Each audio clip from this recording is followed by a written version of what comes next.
He wasn't speeding. He wasn't breaking any laws.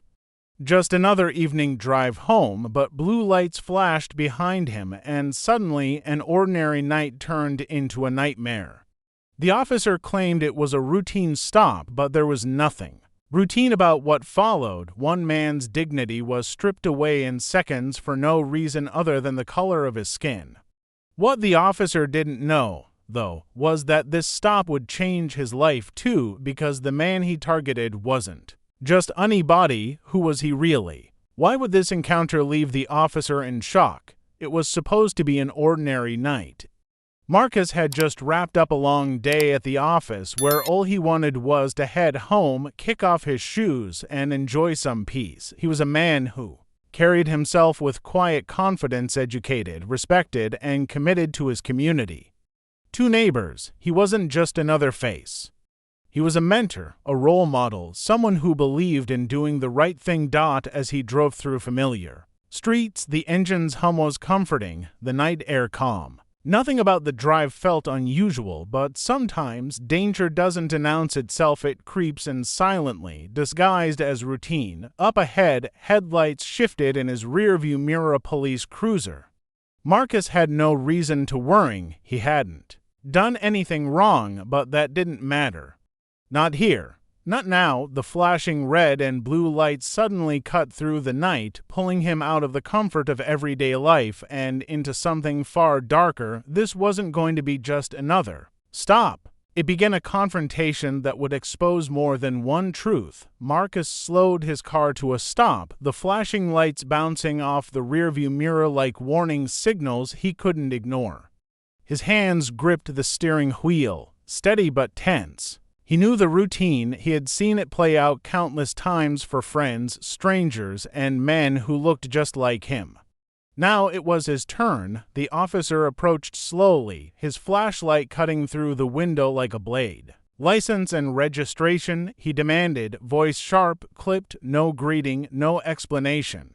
Marcus complied without hesitation, moving carefully, deliberately, every motion measured.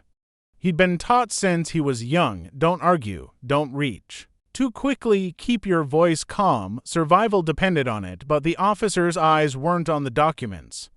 They were on Marcus, studying him and judging him, as if his presence alone was a crime. The silence stretched heavy, broken only by the officer's muttered questions.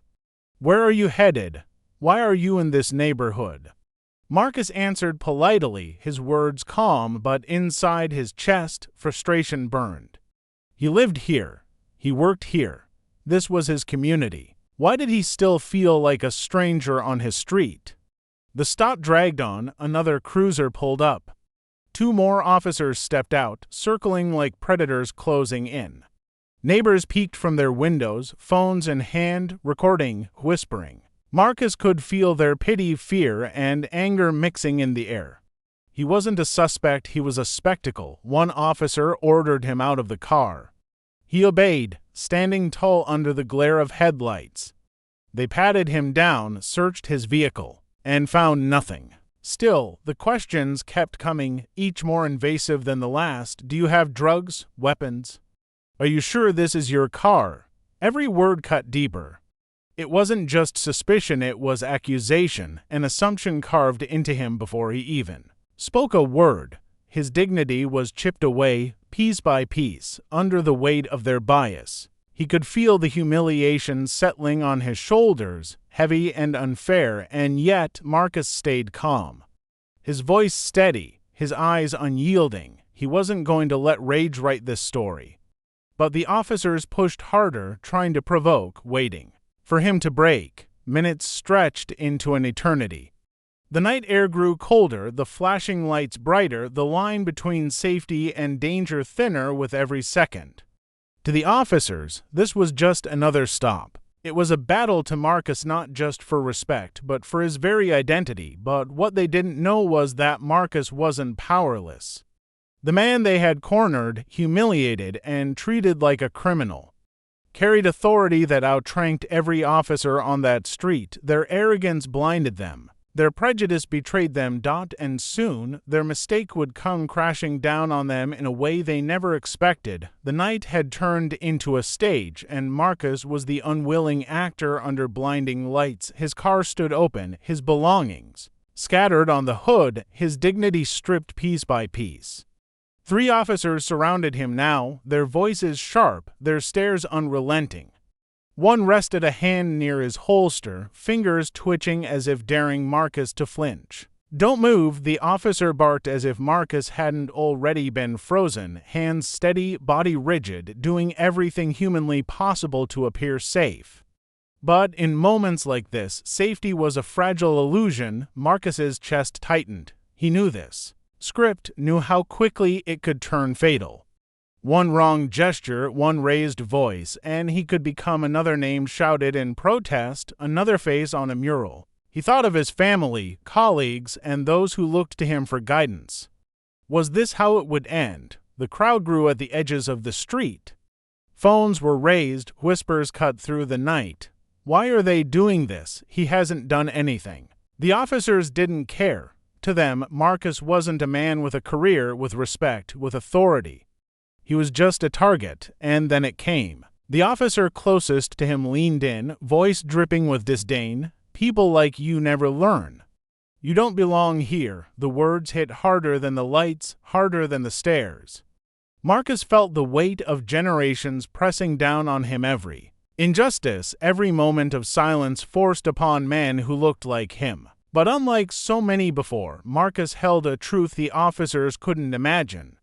A truth that would flip this script upside down, his eyes locked on the one who taunted him, calm yet unyielding.